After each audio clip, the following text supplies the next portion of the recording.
કરીએ તો મોરબીના માળિયામાં દારૂ મુદ્દે જનતાએ રેડ પાડી।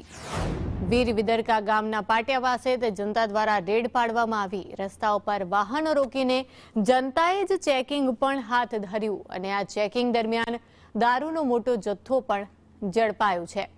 500 લીટર દારૂનો જથ્થો ઝડપી પાડવામાં આવ્યો છે। ત્યારે દારૂને ઝડપી પાડી અને ત્યારબાદ ગ્રામજનો દ્વારા પોલીસને હવે જાણ કરાઈ હતી। મોરબી જિલ્લામાં દારૂબંધીના ધજાગરા ઉડતા હોય તેવા દ્રશ્યો સામે આવ્યા, કારણ કે અવારનવાર સ્થાનિકો દ્વારા રજૂઆત કરવામાં આવી હશે, પરંતુ જો કામગીરી નહીં કરવામાં આવી હોય ત્યારે જનતા એટલી મજબૂર બની કે જનતા રેડ પાડવા માટે મજબૂર થઈ ગઈ। મોરબીના માળિયા હાઈવે રોડ ઉપર પહોંચી ગઈ અને ત્યાં વીર વિદરકા ગામની પાસે ત્યાં પાટિયું આવેલું છે, ત્યાં સ્થાનિકોએ જાતે જ જનતા રેડ પાડી હતી। મોટા ભાગના લોકો તેમાં જોડાયા હતા।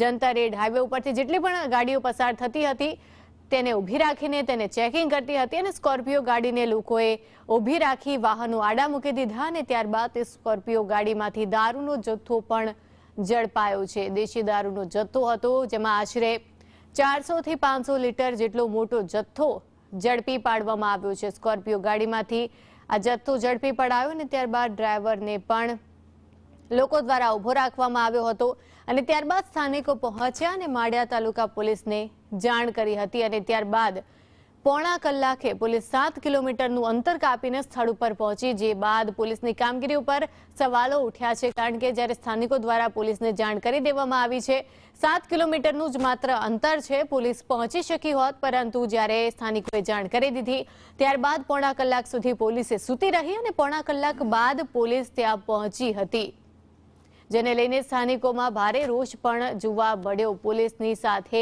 આ લોકોનું શું લેવડ દેવડ હતી તેને લઈને પણ લોકો સવાલ ઉઠાવી રહ્યા છે કે શું પોલીસ પણ બુટલેગરો સાથે મળેલી હતી।